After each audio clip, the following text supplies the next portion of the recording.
Vlahovic, Luis Diaz, Alvarez.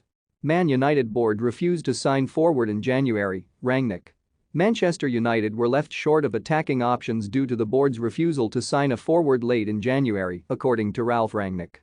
Rangnick took interim charge in November after the dismissal of club legend Ole Gunnar Solskjaer and arrived as a highly acclaimed operator in the transfer market after his technical role at RB Leipzig. United fans may have been hopeful the German would be allowed to deliver some transfer gems, having previously signed the likes of Erling Haaland, Sadio Mane and Naby Keita for small fees while at RB Salzburg.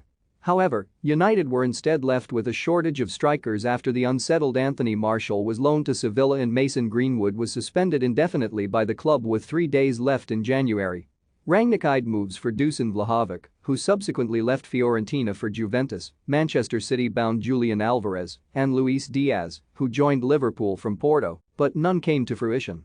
That left United to rely on the evergreen Cristiano Ronaldo, who has scored 9 of their last 13 league goals across 10 matches, with Edinson Cavani hampered by fitness and injury issues. The answer at the time was no, there was no player on the market that could really help us. There were a few: Diaz, who is now at Liverpool, Alvarez, who will be at Manchester City in the summer, Vlahovic, who at the time still was with Fiorentina. Those are just 3 of them that come across my mind now, said Rangnick.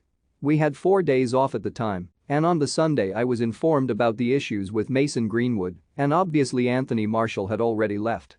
Then I was aware that within 4 days we had some strikers missing, and it might make sense. We were still in 3 competitions, Champions League, FA Cup and 4th in the league, but that's the past, and it doesn't help us anymore.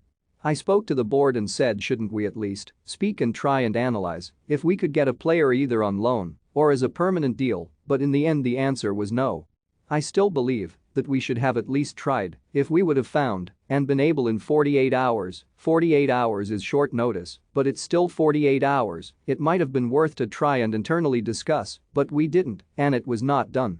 Rangnick will move into a consultancy role at the end of the season, alongside his coaching commitments with Austria, and partner the incoming Erik ten Hag in an attempt to transform United's fortunes. Ten Hag has already demanded some ruling over transfers, while Rangnick claimed United may need up to 10 players to compete. Rangnick is under no illusions about how sizable the rebuilding task will be at Old Trafford. If there is a good thing about the poor season we had so far, it is that everybody now should be aware how big and where the problems are and what needs to be done to raise the level again and to be a serious title contender again. And this is what it's all about. To me it's obvious what needs to be done. This is what is most important, said Rangnick.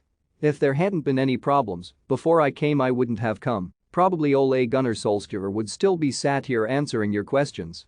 There were some problems the team already had at the end of November, and as we all know, in the first couple of months until the end of January we were improving. We conceded less goals, we had a point average of 2.1 after the West Ham game, but then in that international break we lost 3 players and we had problems to score goals and find our balance.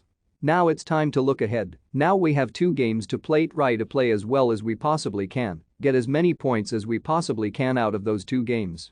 Then together with Eric, together with the board, together with the scouting department, hopefully find and also convince the players. It's not only about finding them, scouting them, you also have to convince them to come to Manchester United.